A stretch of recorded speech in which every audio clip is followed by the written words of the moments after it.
Yes, जरा थोड़ा सा वेट करें, मैं एक और स्टूडेंट से मालूम कर लूँ या किसी से मालूम करूँ अपने आईटी डिपार्टमेंट से कि आवाज़ सबको आ रही है। आप स्टूडेंट मुझे चैट में बता सकते हैं आपको आवाज़ आ रही है, तो यस का मैसेज कर दें।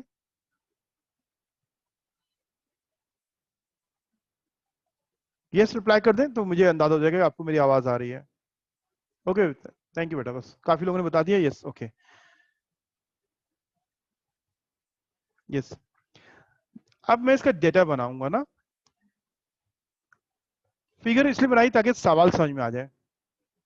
फिगर हम इसलिए बनाते हैं ताकि हमें क्वेश्चन जो है वो समझ में आ जाए कि हमारा क्वेश्चन क्या है। आपको फिगर ड्रॉ नहीं करनी है। हमें इस कंटेनर का वॉल्यूम दिया हुआ है 12.5 decimetre cube. Mass of methane दिया हुआ है 4 ग्राम्स।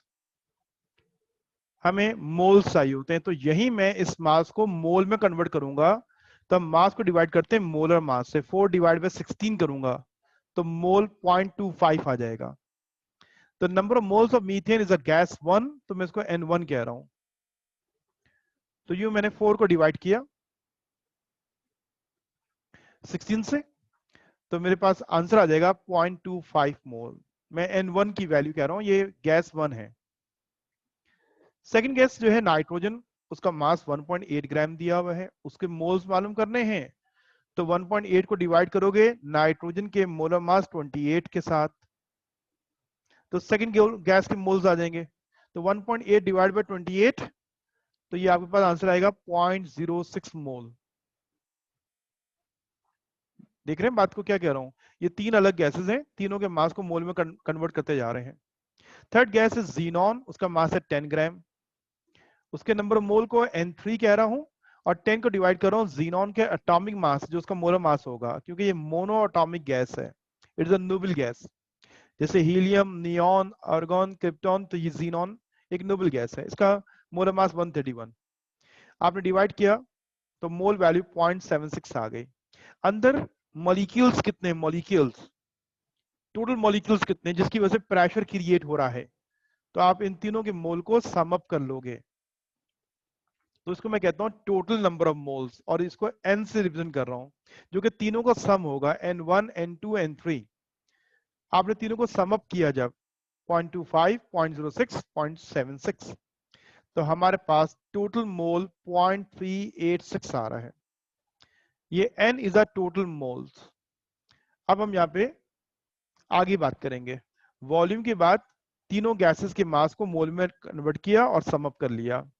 टेम्परेचर दिया हुआ 0 डिग्री सेंटीग्रेड, 273 ऐड करके केल्विन में कन्वर्ट कर लें, 273 केल्विन हो जाएगा। आर एक कांस्टेंट वैल्यू है, 0.0821 एटमॉस्फेयर डीएम क्यूब पर मोल पर केल्विन।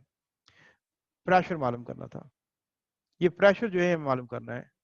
हम जानते हैं general gas equation, PV is equal to NRT. आपको P कैलकुलेट करना है, तो क्या करोगे, nRT डिवाइड बाय V। ठीक है, nRT डिवाइड बाय V। ठीक है, अब आपने वैल्यू पुट कर दी, 0.386 is a mole of gases, 0.0821 R, 273 divide by 12.5 is a volume. जब आप इसको डिवाइड करोगे तो आपके पास आंसर आ जाएगा 0.69 एटमॉस्फेयर। क्या आंसर आ रहा है, 0.69 एटमॉस्फेयर।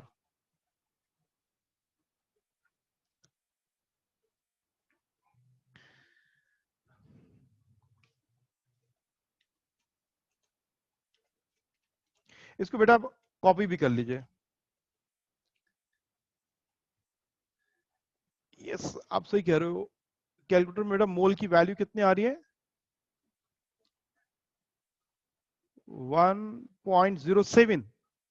जस्ट वेट करें, मुझे जरा जीनॉन का एटॉमिक मास पहले देखने दें कि मैंने 0.76 लिखा है, ये पॉइंट पॉइंट जरा 10 को डिवाइड करो 131 से, क्या आंसर आ रहा है? कहीं कोई मिस्टेक तो नहीं हो रही है? इसको जरा देख लीजिएगा।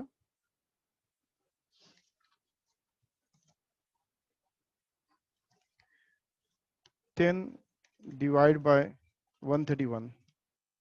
यस, यस स्टूडेंट्स, यहाँ एक मिस्टेक हुई है, ये 0.76 नहीं है, मैं इसकी करेक्शन कर दूं आपको यहाँ पे। यस, वेट करें, ये 0.76 जो आंसर आ रहा है, तो इसको जब डिवाइड करो तो बताओ क्या आंसर आ रहा है। यहाँ एक मिस्टेक हुई हमसे ना, इज अ 0.076। यस, अब बेटा सम अप कीजिए और टोटल मोल्स देखें क्या आ रहा है। Yes yes, thank you, thank you बेटा। अब इसको 0.076 को हम लेंगे, ये यहाँ पे मिस्टेक हुई थी रिटर्न में, जरा इसको डेली बेसिस टाइप किया जाता है, कुछ ना कुछ कहीं गलती हो ही जाती है, ये रॉन्ग है। अब इसको लें 0.076 है। अब इन तीनों को सम अप करें और देखें क्या आंसर आएगा। किसको सम अप करना है? 0.25 में ऐड करना है 0.06 एंड 0.076। अब आप इसको करें तो ये एक मिस्टेक थी जो हमने यहां सही कर ली। सबने समझ लिया बात को ना? तो इसलिए टोटल मोल क्या आ रहे हैं? 0.386 आ रहे हैं। यस बेटा, अब इसको कॉपी कर लो। कुछ रिमेनिंग है, जल्दी से कॉपी कर लें, मैं 2 से 3 मिनट दे रहा हूं, कॉपी कर लो। फिगर ड्रॉ नहीं करनी, फिगर जब हम फिजिकल क्लास में होते हैं तो मैं यूं इसको समझाता हूं, मैं कहता हूं देखो बेटा, एक कंटेनर, सपोज ये कंटेनर है, इस कंटेनर का वॉल्यूम हमें बताया गया है कितना? 12.5 डेसीमीटर क्यूब। हमें बताया गया टेम्परेचर जो है वो 0 डिग्री सेंटीग्रेड है। इसमें 3 गैसेस हैं, कौन कौन सी? मीथेन, नाइट्रोजन और जीनॉन। ठीक है, जब हम टेक्नोलॉजी यूज कर रहे हैं तो हमने फिगर को चेंज कर लिया और बेहतर फिगर बना लिया। ये फिगर जो है ये सिर्फ क्वेश्चन समझाने के लिए था, तो इसको ड्रॉ नहीं करना। बाकी डेटा बनाइए, उसको कॉपी कर लें जल्दी से, जल्दी से कॉपी कर लें, फिर आगे बात करेंगे। आपने इस न्यूमेरिकल को दोबारा खुद सॉल्व करना है।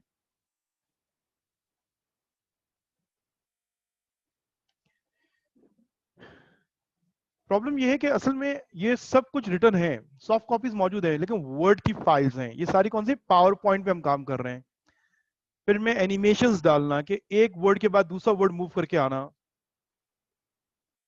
तो इसमें बहुत टाइम लगता है। मैं कहता हूँ मिनिमम 3 आवर्स और मैक्सिमम 6 आवर्स बनते हैं एक लेक्चर के, पावर पॉइंट लेक्चर को तैयार करने में।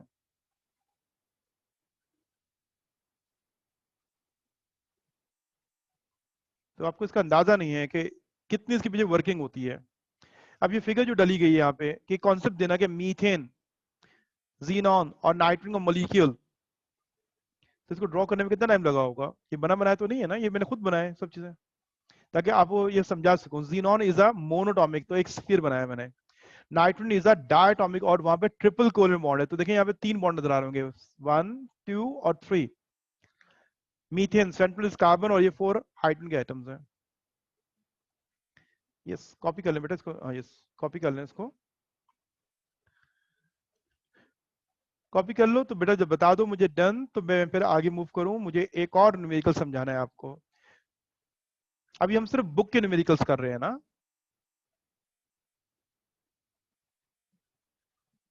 अच्छा ओके, कोई अगर कर रहा है कॉपी तो वो वेट का मैसेज कर दे, मैं थोड़ा वेट कर लूंगा।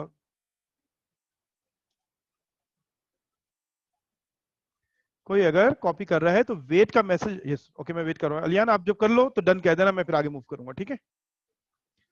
ये ज्यादा मुनासिब है। यस, हम करें, आराम से कर लें, कॉपी कर लें जल्दी से, जब हो जाए मुझे बता दीजिएगा। थैंक यू बेटा।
गुड, कल्याण ने कर दिया। अब महम आप रह गए, आपको हम वेट कर रहे हैं।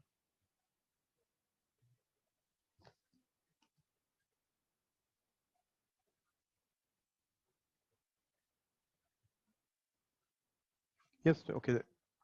अब हम बेटा आगे मूव करते हैं। मैं अब एक और न्यूमेरिकल आपसे शेयर करूंगा। ये हमारी बुक का ही न्यूमेरिकल है और क्वेश्चन नंबर 23 होगा, ठीक है, पेज नंबर 72 पे।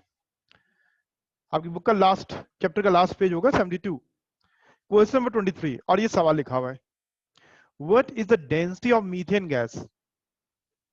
इस मीथेन गैस की डेंसिटी मालूम करनी है at 12 degree centigrade and 3.50 atmospheric pressure.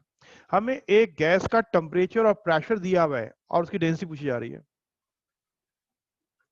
एक गैस का सिर्फ क्या दिया हुआ है, टेम्परेचर और प्रेशर, दो वैल्यूज गिवन है।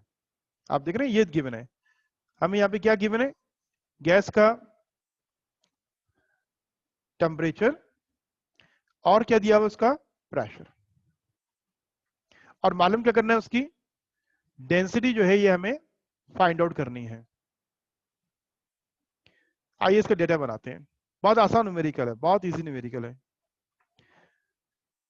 Density D is the density, density आपको अननोन है, मालूम करनी है। Okay, molar mass of the methane, ये बताया ना मीथेन गैस, मीथेन फार्मूला क्या है CH4। इसका मोलर मास आप इसके फार्मूले से निकाल लेंगे, जिसको कैपिटल एम कह रहा हूं, 16 ग्राम्स। टेम्परेचर जो है 127।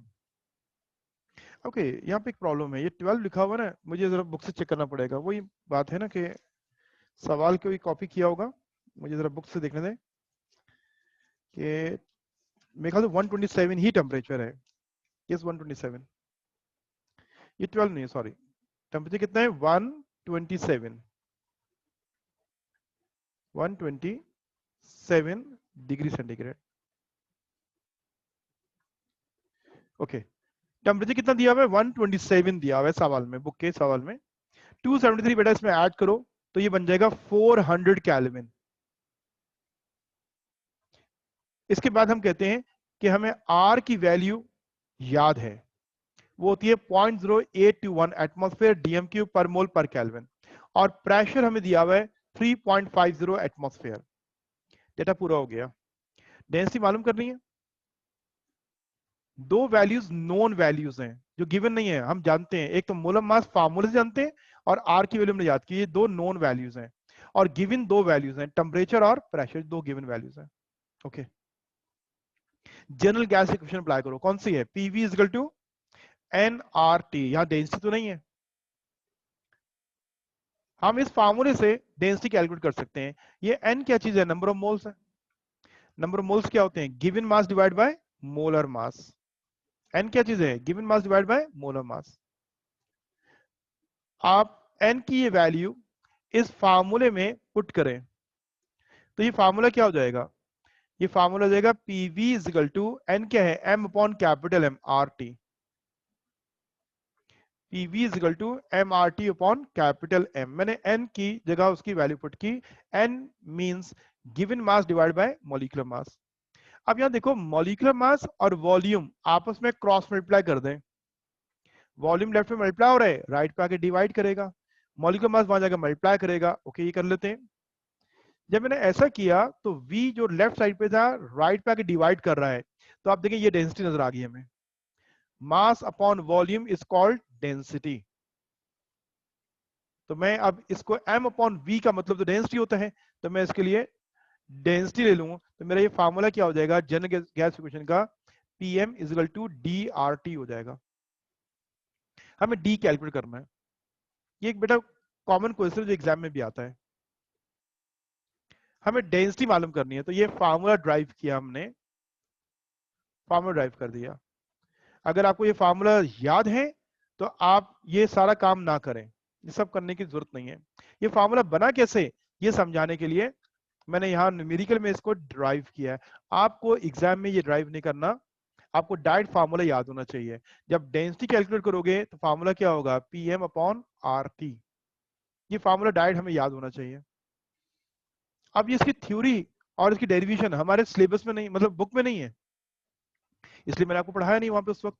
हाँ, न्यूमेरिकल में अब इसकी जरूरत थी, मैंने आपको समझा दिया। ओके, अब वैल्यू पुट करें। जब मैं प्रेशर की वैल्यू 3.50, मोलर मास 16 लूंगा, आर की वैल्यू 0.0821 है और टेम्परेचर 400 है। जब आप कैलकुलेट करोगे तो आपका आंसर आ जाएगा 1.70 ग्राम्स पर डेसीमीटर क्यूब। ठीक है, ग्राम्स पर डीएम क्यूब। अब बेटा इसको भी कॉपी कर लो, अगर कोई सवाल है तो हैंड रेज करो और कॉपी कर लें। ठीक है, मैं वेट कर रहा हूं, आप कॉपी कर लें। ये बुक का हमारा आखिरी न्यूमेरिकल था, कॉपी कर लें इसको।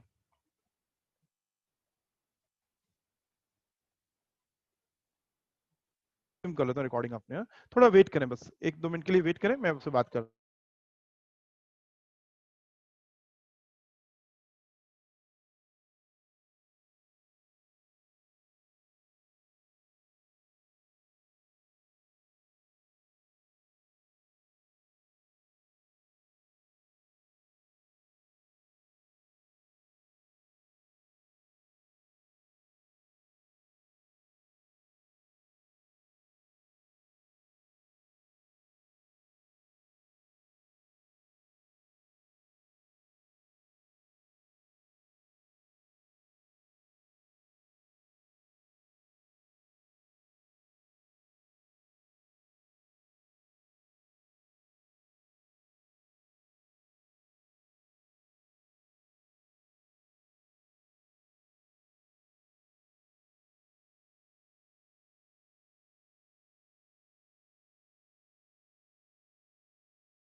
सॉरी बेटा, असल में कोई बहुत अहम कोई बात पूछ रहे थे मुझसे, मैं जरा उनको आंसर करना था मुझे। ओके बेटा, मैं अपनी बात शुरू करता हूँ। हम ये बात कर रहे हैं कि हम अब एक नया लॉ पढ़ने जा रहे हैं, ग्राम्स लॉ ऑफ डिफ्यूजन ना। इसने रेट गैस के डिफ्यूजन को डिस्कस किया कि गैसेस डिफ्यूज होती हैं, लेकिन ये ऑब्जर्व कर रहा है कि तमाम गैसेस डिफ्यूज जरूर होती हैं क्योंकि उनके मॉलिक्यूल्स फ्री मूवमेंट करते हैं और उनमें स्पेस भी है। याद है ना, डिफ्यूजन दो फैक्टर बेस करता है। डिफ्यूजन कब होगा? जब मॉलिक्यूल वाइडली सेपरेटेड है, दूर दूर, और वो मूवमेंट करते हो, हरकत करते हो, तो वो डिफ्यूजन कर जाते हैं, एक दूसरे में मिक्सअप हो जाते हैं। इसने ये ऑब्जर्व किया कि तमाम गैसेस का rate of the diffusion, speed of the diffusion same नहीं है, कुछ फास्ट करती है, कुछ स्लो करती हैं। अब ये मैं कंपेयर कैसे करूं? तो इसके लिए इन्होंने अपना एक लॉ डिफाइन किया है। स्टार्ट करने से पहले ये बात ज़हन में बैठा लीजिए, मतलब ये समझ लीजिए कि lighter gases diffuse faster than heavier one. Lighter mean जिनका मास कम होगा वो तेजी से डिफ्यूज होती हैं एज कंपेयर टू हैवियर। ये एक जनरल बात भी है। अगर आप क्या नाम है, कंपटीशन करवाते हैं रेस का, देखते हैं कौन तेज दौड़ता है, तो आपको पता है कि हैवी जो पर्सन होता है वो जरा स्लो दौड़ता है।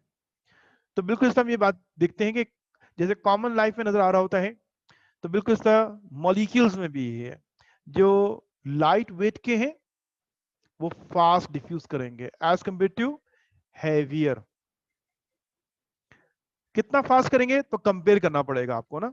ये भी एक बहुत डिटेल टॉपिक है, बुक में इतनी डिटेल नहीं है। एग्जाम में सवाल जब आ जाता है ना न्यूमेरिकल का, तो फिर टॉपिक की डेप्थ बढ़ जाती है, फिर हमें कुछ एक्स्ट्रा बातें भी करनी होती हैं।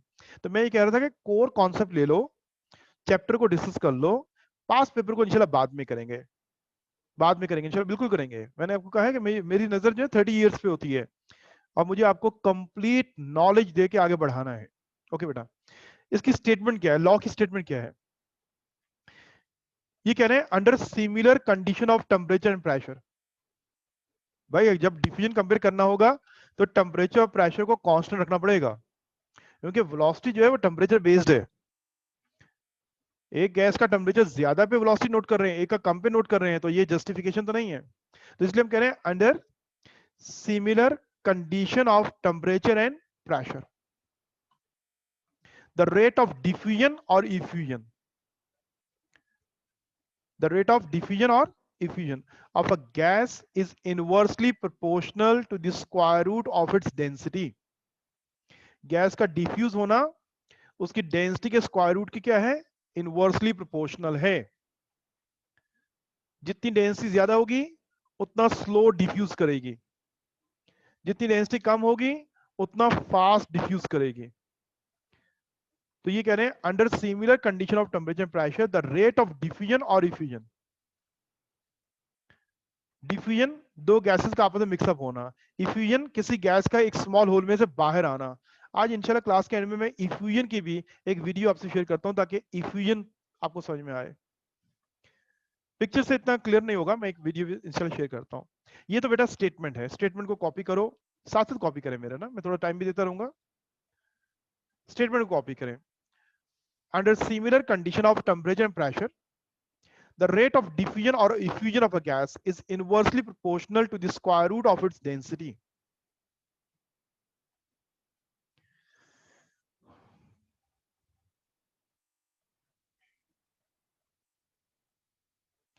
Is inversely proportional to the square root of its density. अब इस लॉ का मैथमेटिकल रिप्रेजेंटेशन क्या होगा?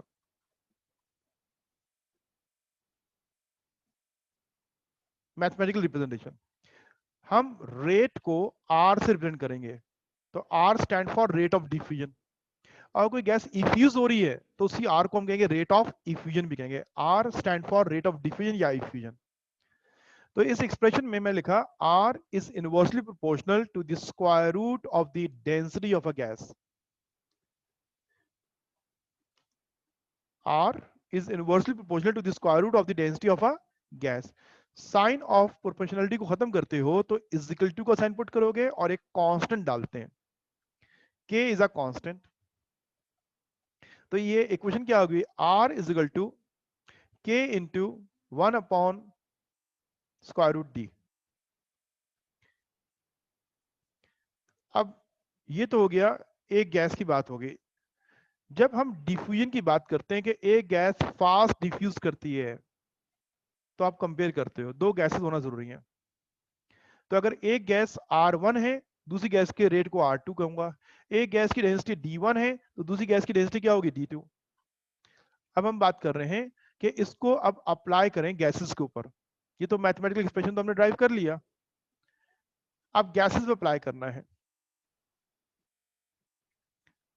तो एक गैस को हम कह रहे हैं गैस 1, दूसरी गैस 2 कहलाएगी। तो हम ये बात करें if there are two gases, दो गैसेस हैं with densities D1 and D2, एक की डेंसिटी D1 है, दूसरी डेंसिटी क्या है, D2 respectively, under similar conditions of temperature and pressure, under similar conditions of temperature and pressure। एक गैस की डेंसिटी D1 है तो दूसरी क्या है, D2। then their rates of diffusion are R1 and R2। तो उनके रेट क्या होंगे, एक का R1 होगा, दूसरा क्या होगा, R2। अब इसको हम लिखते कैसे हैं, ये मैथमेटिकल एक्सप्रेशन जो हमने भी ड्राइव की है, अब दोनों गैसेस के लिए लेते हैं। जब गैस 1 होगी तो क्या इक्वेशन होगी, R की जगह क्या होगा, R1, और D की जगह क्या होगा, D1। गैस 2 होगी तो ये क्या होगा, R2, और डेंसिटी क्या हो जाएगी, T2। R1 is equal to K upon under root D1। ये मैं कह रहा हूं मैंने एक इक्वेशन बना ली है 1। और गैस 2 होगी तो वो होगा R2 is equal to K upon under root D2। ये मैंने बना ली equation number 2। Graham's of diffusion gas 1 पे अप्लाई किया तो ये इक्वेशन है, गैस 2 पे अप्लाई किया तो ये इक्वेशन बनेगी। देखिए यही है ना, अगर गैस 1 है तो ये R1 होगा और डेंसिटी क्या होगी, D1। गैस 2 की रेट को क्या कहेंगे आप, R2, और उसकी डेंसिटी क्या कहेंगे आप, D2 कहेंगे। तो ये इक्वेशन जो पहली वाली है गैस 1 है और ये गैस 2 है, मुझे कंपेयर करना है, तो मैं डिवाइड करूंगा इक्वेशन 1 को 2 से। हम कह रहे हैं डिवाइडिंग 1 बाई 2, इक्वेशन 1 को 2 से डिवाइड कर दो। लेफ्ट साइड की वैल्यूज डिवाइड करें, क्या होगा, R1 अपॉन R2 हो जाएगा। राइट साइड की वैल्यू डिवाइड करें तो क्या होगा, D2 अपॉन D1 हो जाएगा, under root D2 upon D1। Divide होने के बाद क्या आएगा, ये इक्वेशन आएगी। जब इक्वेशन 1 को 2 से डिवाइड करोगे ना तो क्या आएगा, R1 upon R2 is equal to under root D2 upon D1। देखो ये कह रहा हूं ना, R1 डिवाइड बाय R2। अब राइट साइड की वैल्यू क्या है, K upon under root D1 को डिवाइड करो K upon under root D2। Again लिखो, R1 upon R2 is equal to क्या होगा, K upon under root D1 को divide, sign of multiplication use करोगे तो वैल्यूज इनवर्स हो जाती है, क्या होगा, under root D2 upon K। देखो K से K क्या हो जाएगा, कैंसिल। ठीक है बेटा, जरा होल्ड कीजिएगा 1 मिनट के लिए।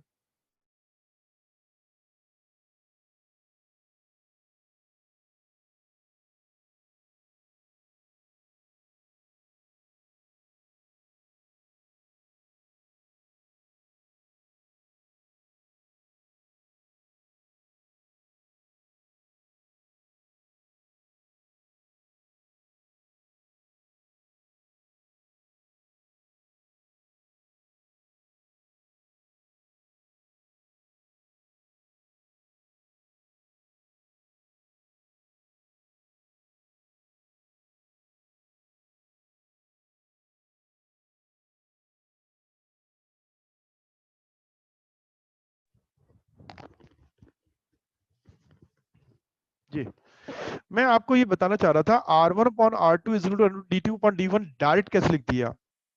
तो ये अंडरस्टूड है, ये आपस में K से क्या हो गया, कैंसिल हो गया, तो रिमेनिंग क्या बन गया, रिमेनिंग क्या वैल्यू आ रही है, R1 upon R2 is equal to square root में वैल्यूज क्या है, D2 डिवाइड बाय D1। ताकि अगर आपको कोई कंफ्यूजन था तो मैंने ये लिखकर आपको समझा दिया। ओके, मैं इसको बेटा इरेज करना चाह रहा था कि मैं इसको इरेज कर दूं। आप मेरे से कॉपी कर रहे हैं तो कॉपी कर लें, और अगर आप कहते हैं डन तो मैं आगे मूव कर जाऊंगा। मैं आपके वेट कर रहा हूँ रिस्पॉन्ड का।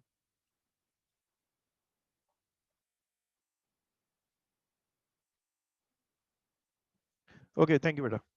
ओके आगे हम बात करते हैं, ठीक है। मैं वेट कर रहे हैं, अच्छा अब मतलब मैं वेट करता हूँ आपको, जल्दी से आप कर लें, जो चीज कॉपी करनी जल्दी से कॉपी कर लो उसको।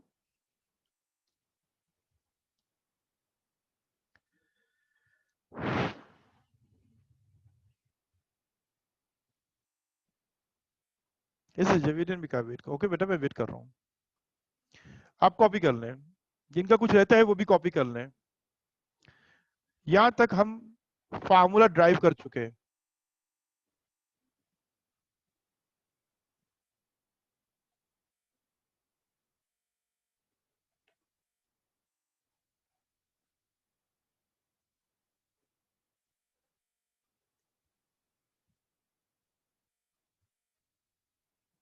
हाँ बेटा ले सकते हैं आप, बिल्कुल ले लें।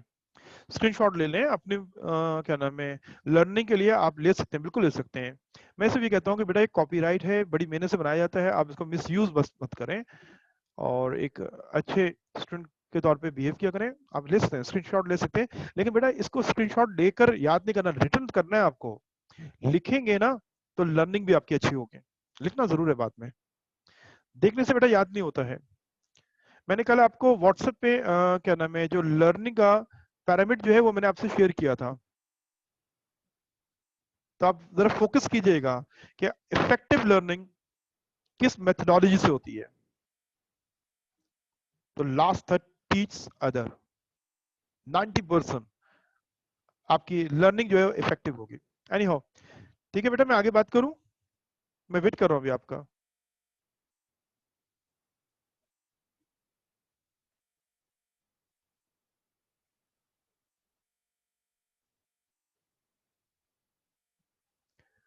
ये स्टूडेंट जावेरी, मैं आपका इंतजार कर रहा हूँ, आपकी तरफ से मुझे डन का मैसेज नहीं आया अभी तक। ओके थैंक यू बेटा। ओके मैं इसको रब कर दूंगा क्योंकि ये रिटर्न आ गया मेरे स्क्रीन में, इसको मैं रब करूंगा। ओके देखो ये एक फार्मर ड्राइव हुआ है, इसको मैं कह रहा हूँ इक्वेशन नंबर 3, क्योंकि मुझे आगे मैथमेटिकल वर्क और करना है, तो मैं रेफरेंस के लिए अपनी इक्वेशन को नंबरिंग कर रहा होता हूँ। मैंने डिवाइड करना था, मैंने कहा था किसको डिवाइड करना है, वन कौन सी है, ये मेरी वन इक्वेशन थे, ये वन इक्वेशन थे। Divide by two, so R1 divide by R2, right side की वैल्यू भी डिवाइड हो गए, के कैंसिल हो गए थे, तो ये इक्वेशन बन गई थी हमारी। ओके बेटा हम गैसेस की डेंसिटी नहीं जानते हैं, इसको आसान करें।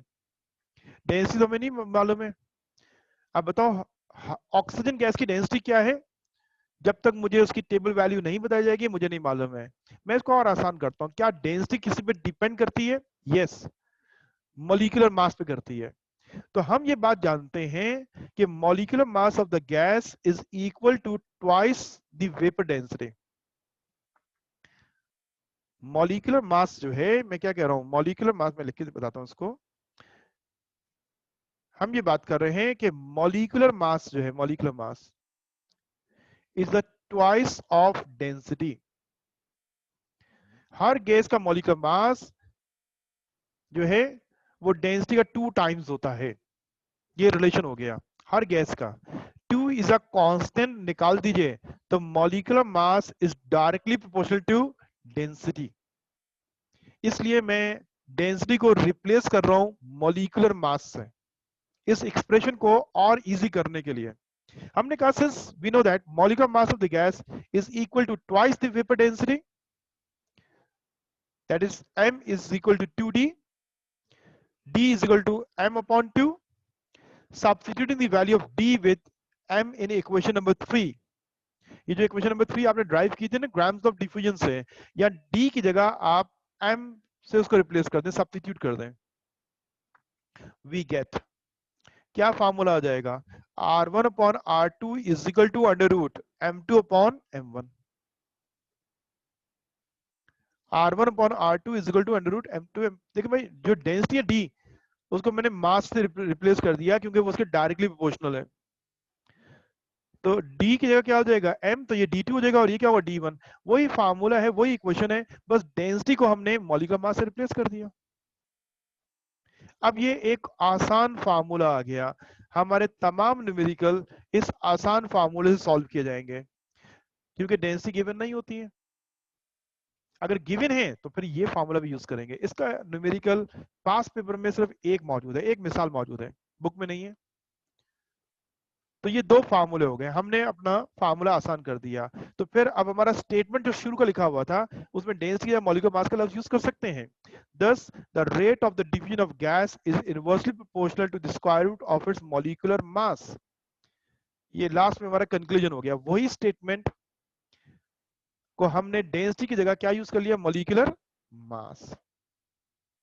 या बेटा थ्योरी मुकम्मल हो गई है। अब इसके न्यूमेरिकल्स हैं, तो हमने सिर्फ बुक की एग्जांपल और बुक के न्यूमेरिकल को करना है। पास पेपर का न्यूमेरिकल इंशाल्लाह हम बाद में तमाम करेंगे। मेरा पूरा उस पर एक असाइनमेंट बना होता है और हम असाइनमेंट देते हैं क्लास के अंदर भी, तो उसकी फिक्र ना करें। इंशाल्लाह पहले बुक मुकम्मल कर लें, फिर हम पास पेपर भी करेंगे। और आपको मालूम है इंशाल्लाह ट्यूसडे से आपकी फिजिकल क्लास रिज्यूम हो जाएगी। आज हमारी सेकंड लास्ट क्लास है।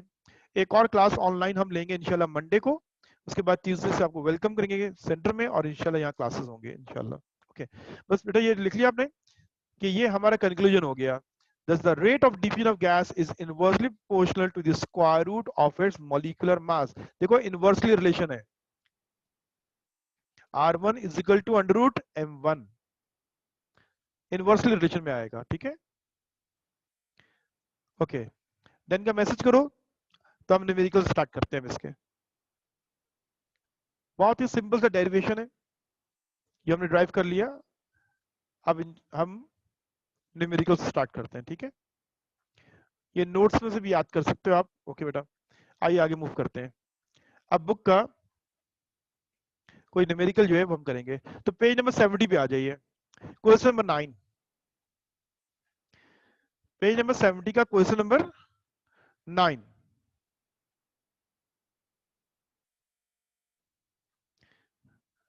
बेटा डेफिनेशन नहीं है, स्टेटमेंट है। क्या आप समझने को कह रहे हो मुझे कि स्टेटमेंट एक बार दोबारा हम बात कर लें। स्टेटमेंट ना, ये कह रहे हैं ना? यस, ओके बेटा, सुने मेरी बात। ये एक साइंटिस्ट है, इसने डिफ्यूजन को ऑब्जर्व किया। तो उसने कहा, इसने क्या ऑब्जर्व किया कि अगर टेम्परेचर और प्रेशर कांस्टेंट हो तो गैस के डिफ्यूज होने की जो स्पीड होती है वो उसके मॉलिक्यूलर मास के स्क्वायर रूट के इनवर्सली प्रोपोर्शनल होती है। क्या स्टेटमेंट है कि speed mean rate of diffusion is inversely proportional to the square root of the molecular mass of a gas. molecular mass के इनवर्सली, स्क्वायर रूट के inversely, molecular mass जितना कम होगा, कम लो, स्पीड ऑफ डिफ्यूजन क्या होगी, उतनी fast होगी। तो ये स्टेटमेंट हमने यहां कहा था लास्ट में। पहले उसने डेंसिटी से बात की थी, डेंसिटी ऑफ गैस से। तो हर गैस की डेंसिटी जब हम नहीं जानते हैं तो फिर हमने कहा कि डेंसिटी डिपेंडेंट है मॉलिक्यूलर मास के। तो अगर आप मॉलिक्यूलर मास लें तब भी आप ये रिलेशन जो है ड्राइव कर सकते हैं, ये मालूम कर सकते हैं। तो आखिर में एक ये सेंटेंस ज़ाहिर इस वक्त लिखना हम भूल गए और स्लाइड मूव कर दी थी, तो ये भी लिख लीजिए बेटा।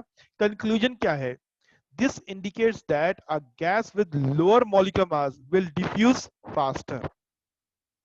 इनवर्सली प्रोपोर्शनल का रिलेशन क्या बताता है, जिस गैस का मॉलिक्यूलर मास कम होगा वो फास्ट डिफ्यूज करेगी। और अब हमें ये कैलकुलेशन करनी है कि बताइए कौन सी गैस फास्ट डिफ्यूज करेगी, हाइड्रोजन करेगी या ऑक्सीजन। तो पेयर लेंगे गैसेस का, किसी भी दो गैस के दरमियान रेट ऑफ डिफ्यूजन कंपेयर करना होगा। मैं कंपेयर करने से पहले सिर्फ गैस को देखकर आप बता दोगे, क्या कैसे बताओगे कि gas with a lower molecular mass will diffuse faster. क्यों? क्योंकि रिलेशन क्या है, इनवर्सली प्रोपोर्शनल है।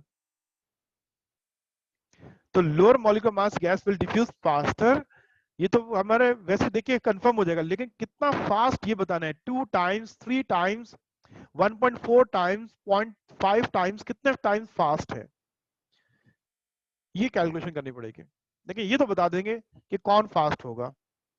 अब एक गैस है हाइड्रोजन और दूसरी है कार्बन डाइऑक्साइड।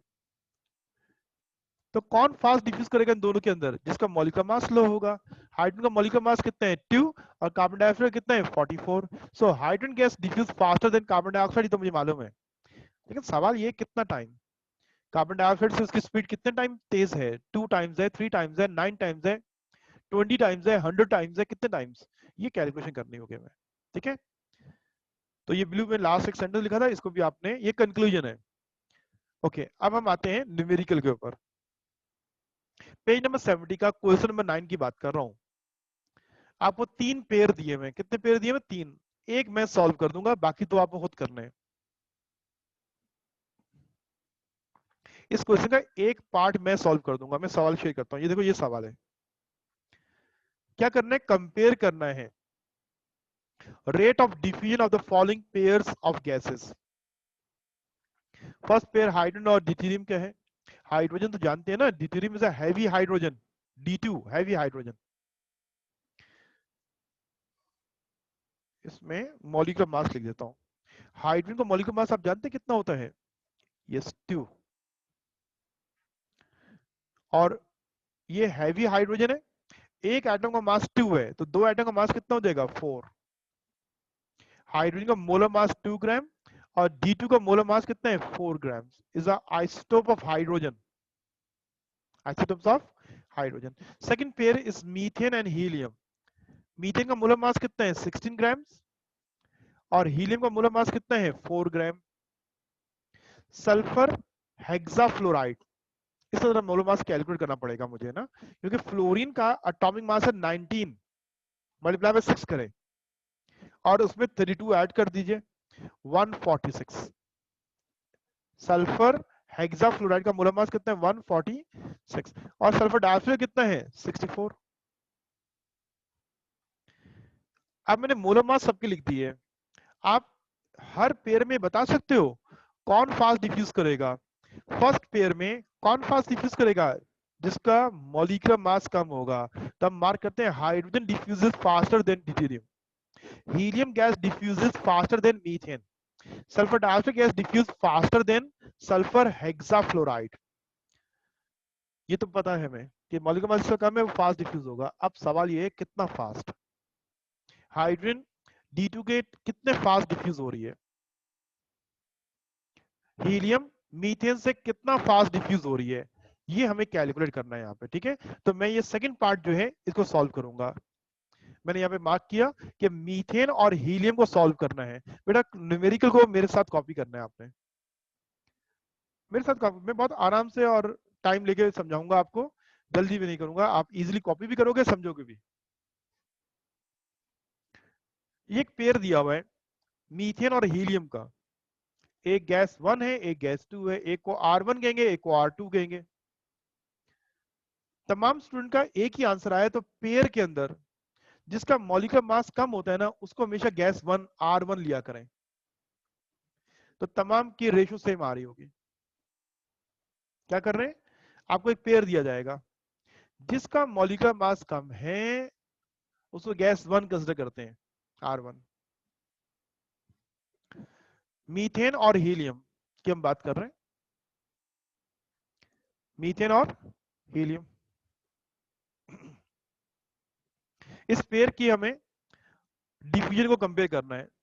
तो मैं जब डेटा बनाऊंगा तो ये 4 स्टेप होगा ना, 4 वैल्यूज होंगी गैस 1 की और गैस 2 की, दोनों की मिलाकर डेटा बनाता हूं। Rate of diffusion of helium को मैं R1 कह रहा हूं।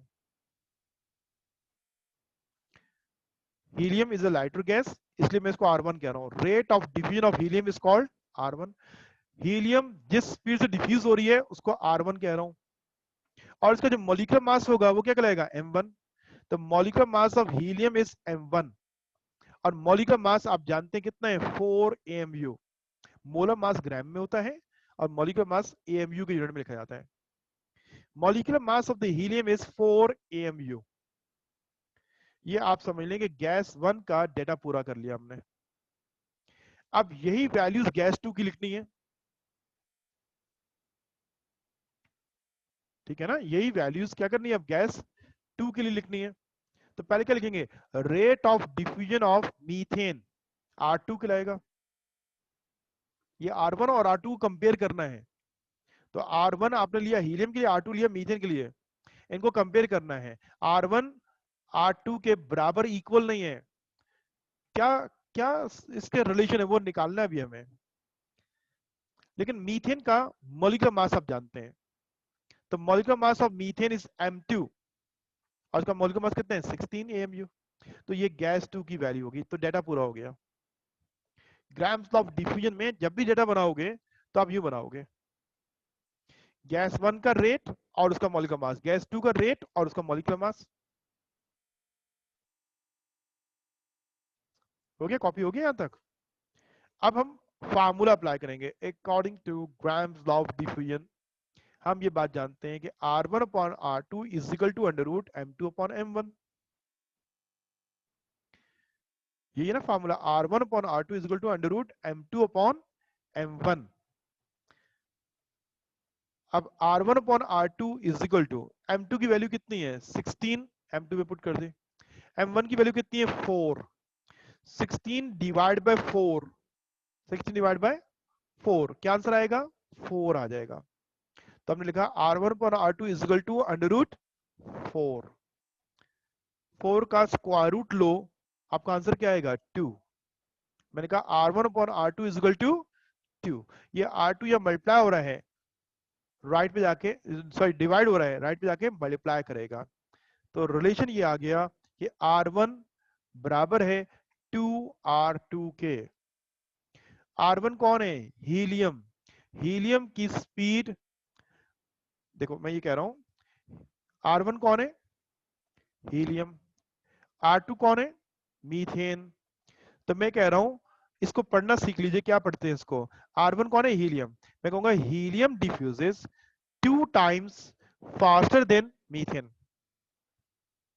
R1 और R2 के नाम पढ़ो, R1 कौन है हीलियम, R2 कौन है methane. Helium diffuses 2 times faster than methane. ये रेट ऑफ डिफ्यूजन कंपेयर हो गया।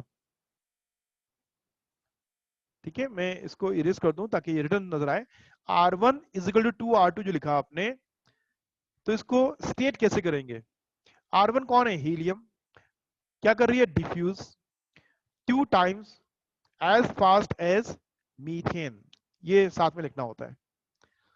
मैथमेटिकल एक्सप्रेशन के साथ उसको स्टेट कर दिया, helium diffuses 2 times as fast as methane.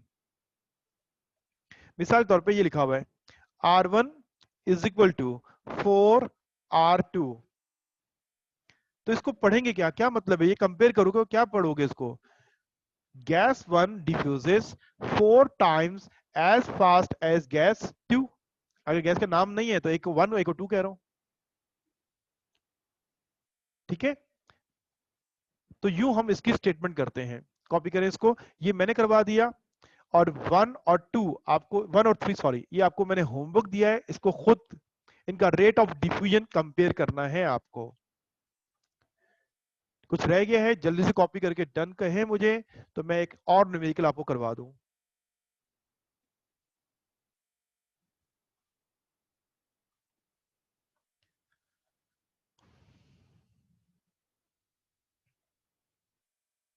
बेटा इस न्यूमेरिकल का पहले रिवीजन कीजिएगा जो मैंने करवाया आपको, उसके बाद फिर आप अटेम्प्ट कीजिएगा। बुक में इन्होंने बहुत डायरेक्ट मेथड से कर दिया है, मैंने पूरा डेटा बनाया है, ऐसा ही करना होगा। ओके, अब मैं बुक की एक एग्जांपल करवाने जा रहा हूं आपको। ओके, अब मैं बुक की एक एग्जांपल आपको करवाऊंगा। पेज नंबर 47 पे ये प्रॉब्लम 1 दिया हुआ है, ऑन पेज नंबर 47। यहाँ क्या है, यहाँ रेट ऑफ डिफ्यूजन का रेशियो दिया हुआ है और मॉलिक्यूलर मास निकालना है। इसका रिवर्स हो जाएगा ना, इसमें क्या किया था आपने, मॉलिक्यूलर मास के जरिए रेट ऑफ डिफ्यूजन कंपेयर किए। अगर ये गिवन हो, अगर ये गिवन हो, ये यूं भी हो सकता है R1 upon R2 is equal to क्या है 2 अपॉन 1, ये मतलब है ना। R1 की वैल्यू क्या है 2 और R2 की वैल्यू कितनी है 1। ये रेशियो क्या बनेगी R1 टू R2, रेशियो क्या बनेगी, R1 की वैल्यू क्या है 2 और R2 की वैल्यू क्या है 1। तो मैं R1 का रेट ऑफ डिफ्यूजन क्या लूंगा 2 लूंगा और R2 की वैल्यू क्या लूंगा मैं 1 ले रहा हूँ। अगर rate of the diffusion given हो तो हम उसके जरिए मॉलिक्यूलर मास फाइंड आउट कर सकते हैं। अब ये थोड़ा न्यूमेरिकल हम रिवर्स कर रहे हैं, ठीक है, एक और अंदाज से करेंगे। इस बात में बेटा ये प्रीवियस पे ये वाला आप कह रही हैं या इससे भी प्रीवियस कह रही है, मुझे जल्दी से बताएं। हाँ बेटा देख लो इसको, कोई सवाल है सवाल कर लो, नहीं है तो कुछ कॉपी करना है कॉपी कर लो, जब डन कहेंगी तो मैं अगली स्लाइड में मूव कर जाऊंगा, ठीक है।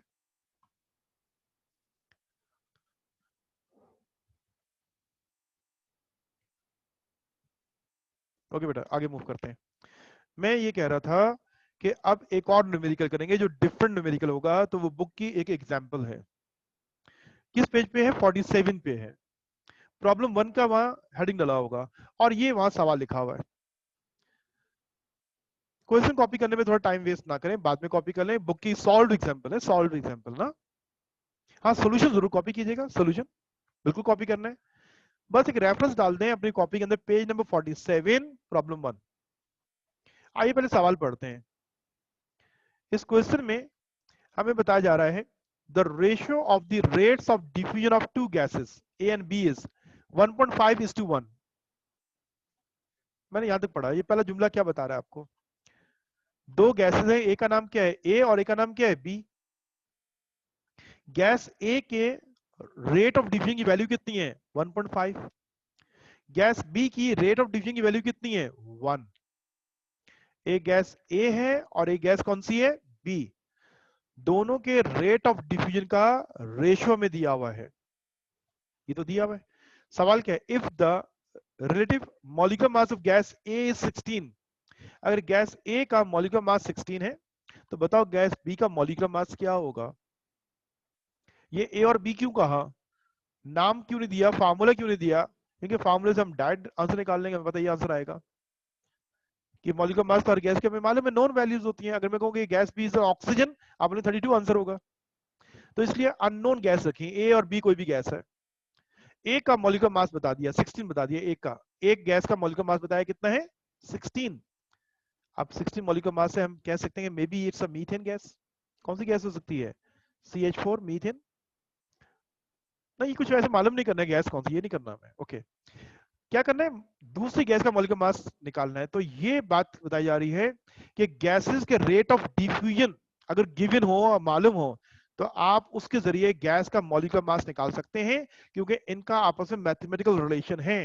डिफ्यूजन के रेट का मॉलिक्यूलर मास से मैथमेटिकल रिलेशन है। एक आप जानते हैं तो दूसरा आप मालूम कर सकते हैं। अगर मॉलिक्यूलर मास जानते हैं तो रेट निकाल लेंगे, रेट मालूम है तो मॉलिक्यूलर मास निकाल लेंगे। ओके, आइए इस क्वेश्चन का डेटा बनाते हैं। 4 स्टेप होगा ना। पहले गैस ए की बात करो।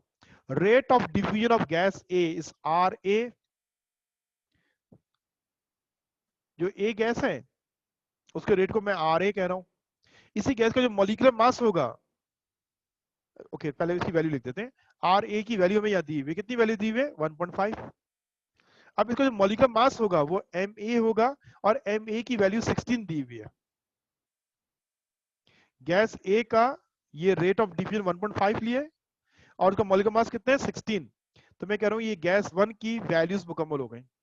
अब यही दो वैल्यू गैस बी की ले लेंगे। पहले उसका rate, rate of the diffusion of gas B is R B और ये वैल्यू कितनी है? 1। इसका मॉलिक्यूलर मास क्या होगा? एम बी और उसकी वैल्यू मालूम करनी है। तो ये गैस बी की भी दोनों वैल्यूज हमने लिख दी। डेटा पूरा हो गया। गैस ए का rate of division molecular mass, gas B का रेट ऑफ डिवीजन उसका मॉलिक्यूलर मास। डेटा हमारा पूरा हो गया। अब सॉल्यूशन करना है, सॉल्व करना है। फार्मूला अप्लाई करेंगे according to the Graham's law of diffusion. हम क्या जानते हैं? Rate of diffusion of a gas A upon rate of diffusion of gas B is equal to under root molecular mass of gas B upon molecular mass of gas A. ये याद रखना कि आपने फार्मूले में वैल्यू सही put करनी है, इनवर्सली रिलेशन होना चाहिए, इनवर्सली, ठीक है। R A is inversely proportional to molecular mass of gas A, inversely. Okay, ये फार्मूला अप्लाई करोगे। अब आर ए की वैल्यू 1.5 है, आर बी की वैल्यू क्या है? 1। Molecular mass of gas B ये मालूम करना है, ये अननोन है। अब मॉलिक्यूलर मास ऑफ ए कितना है? 16। ये वैल्यू पुट कर दें इसके अंदर। ओके पुट कर दिया हमने। 1.5 upon 1 is equal to under root M B upon 16। यहां तक हमने कर लिया। अब क्या करो, स्क्वायर रूट खत्म करना है ना, क्या करें, taking square of both sides, taking square of both sides. तो मैं कह रहा हूं taking square of both sides, दोनों तरफ का स्क्वायर कर लें, लेफ्ट का भी और राइट का भी, दोनों तरफ को स्क्वायर कीजिए, taking square of both sides. ठीक है, यहां का भी आप स्क्वायर करेंगे और राइट हैंड साइड की वैल्यूज का भी क्या करेंगे हम, स्क्वायर कर लेंगे। पहले लेफ्ट हैंड साइड की वैल्यू को स्क्वायर कीजिएगा, 1.5 का स्क्वायर लीजिए, क्या आंसर आता है, 1.5 का स्क्वायर लेना है आपको, और ये स्क्वायर स्क्वायर रूट से कैंसिल हो जाएगा ना बेटा। तो राइट हैंड साइड पे आंसर क्या आएगा, एम बी अपॉन 16, और लेफ्ट हैंड साइड पे 1.5 का हमें स्क्वायर भी लेना है। तो देखिए मैंने स्टेप बाय स्टेप आपको मैथमेटिकल वर्क भी समझा रहा हूँ। 1.5 का स्क्वायर लोगे 2.25 आएगा, और राइट हैंड साइड में स्क्वायर से स्क्वायर रूट तो कैंसिल हो गया।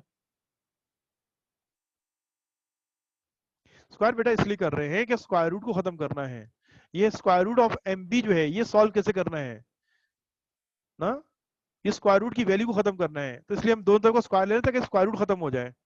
मुझे मॉलिक्यूलर मास एम बी निकालना है ना, असल में मॉलिक्यूलर मास, जब मैंने दोनों तरफ स्क्वायर रूट किया तो स्क्वायर रूट ये खत्म हो गया। अब मुझे एम बी नजर आ रहा है, मुझे एम बी का, गैस बी का मॉलिक्यूलर मास मालूम करना है। दोबारा एक्सप्लेन करूं, ये बात समझ गए आप लोग ना, स्क्वायर क्यों लिया हमने, स्क्वायर क्यों किया, ये स्क्वायर रूट खत्म करने के लिए असल में। तो अब स्क्वायर रूट खत्म हो गया, तो जब हमने लेफ्ट साइड का और राइट साइड दोनों स्क्वायर रूट स्क्वायर लिया, तो राइट साइड में स्क्वायर रूट खत्म हो चुका है। अब ये हमारे पास इक्वेशन आ गई थी, 1.5 का स्क्वायर करना है is equal to, right side में क्या है, एम बी अपॉन 16। यहां तक बेटा मैं समझा चुका हूं। 1.5 का जब स्क्वायर लिया तो ये बन गया 2.25, और राइट साइड पे एम बी अपॉन 16, मुझे एम बी मालूम करना है, तो क्या करोगे, ये 16 जाके 2.25 से मल्टीप्लाई कर दो तो मॉलिक्यूलर मास ऑफ गैस भी आ जाएगा ना। तो ये हम कह रहे हैं कि 2.25 से 16 को आप मल्टीप्लाई कर दीजिए, जब आपने मल्टीप्लाई किया आपका आंसर क्या आ रहा है, 36 AMU। कॉपी कर लें इसको, कॉपी कर लें इसको भी।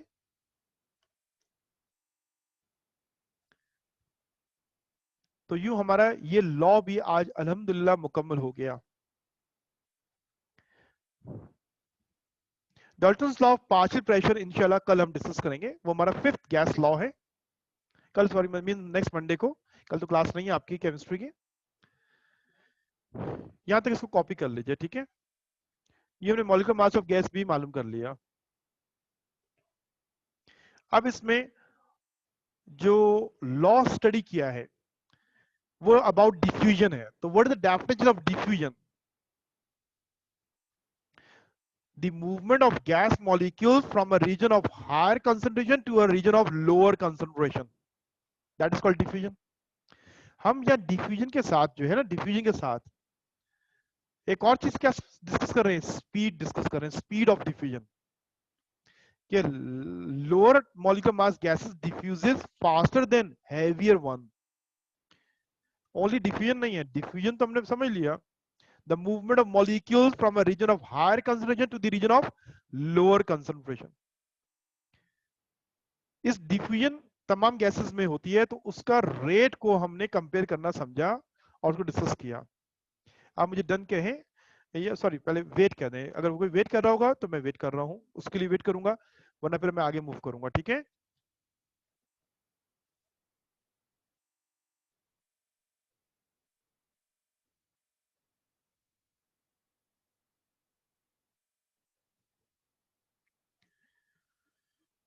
कोई भी स्टूडेंट वेट का नहीं कह रहा मुझे।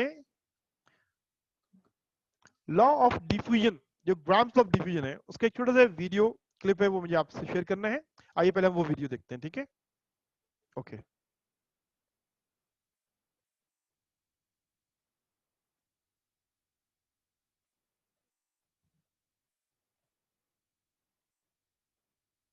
इसमें आपको आवाज शायद नहीं आ रही ना, मैं जरा उसको देख लूं। यस, मैं इसको दोबारा प्ले कर देता हूँ।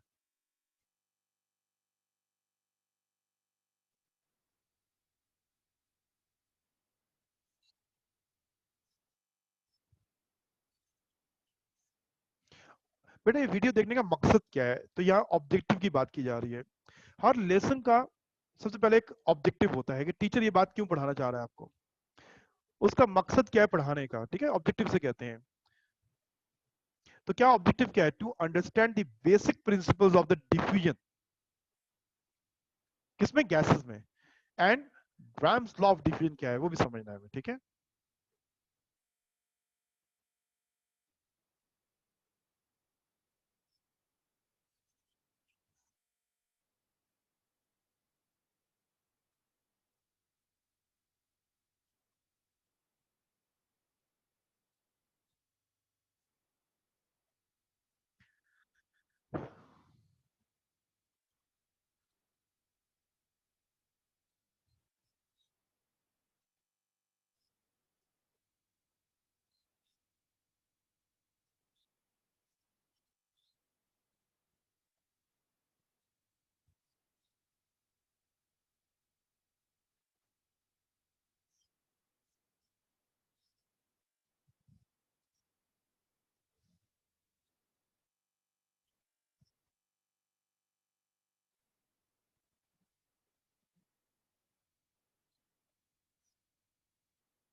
मैं पॉज कर लूँ इसको ना। बेटा आप लोगों को आवाज नहीं आ रही है? जरा मुझे एक दो स्टूडेंट और बता दें अगर आवाज नहीं आ रही। एक स्टूडेंट कहा कि आवाज नहीं आ रही है, मुझे कहा। अब्दुल शेख आपको आवाज नहीं आ रही थी? ओके ओके बेटा, ओके ओके ओके। सर आवाज नहीं आ रही, ओके बेटा इसको अभी एक और जैसे प्ले करते हैं, ठीक है सर, वेट करें। वेट करो, मैं दोबारा प्ले करता हूँ, देखता हूँ क्या प्रॉब्लम क्या है, इसको आपसे शेयर करता हूँ। ओके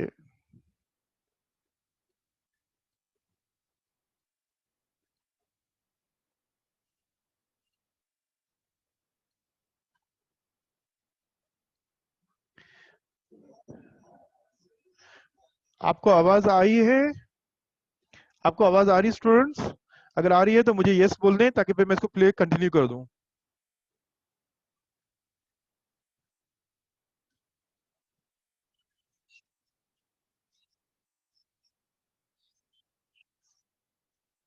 आवाज आ रही है?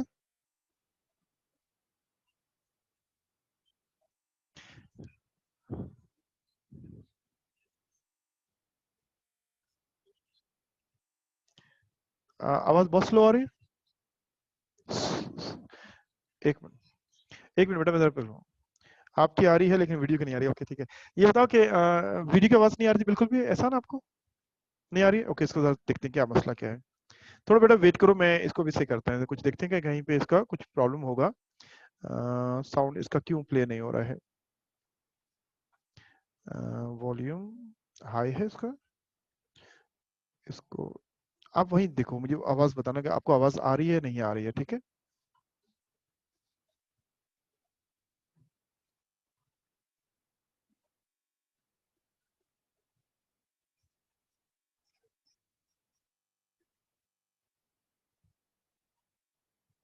कोई बहुत स्लो आवाज है, अच्छा। चलो बेटा ऐसा करते हैं, इसको मैं आपको व्हाट्सएप कर दूं इस वीडियो को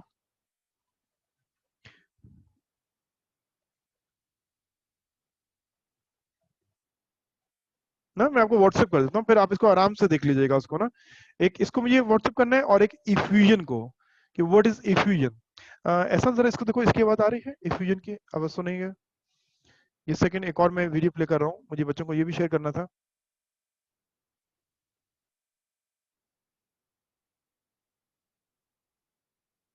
नहीं आ रही, ओके ठीक है बेटा, ये डन हो गया कि आपको ये दो वीडियोस जो हैं मैं आपको व्हाट्सएप कर दूंगा, ठीक है, आप वहां पे फिर इजीली देख लीजिएगा।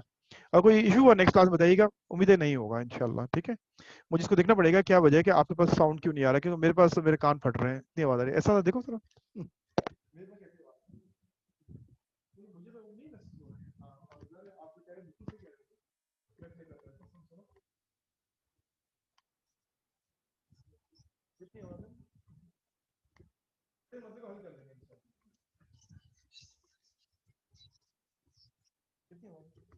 देखना पड़ेगा, कोई मसला होगा कुछ, क्या है, क्यों ये आवाज सही नहीं आ रही। ठीक है बेटा, डन हो गया इंशाल्लाह, आपको मैं व्हाट्सएप कर दूंगा, अपना ख्याल रखिएगा। और हम अब कब मिलेंगे इंशाल्लाह, मंडे को। ठीक है, ओके, अल्लाह हाफिज।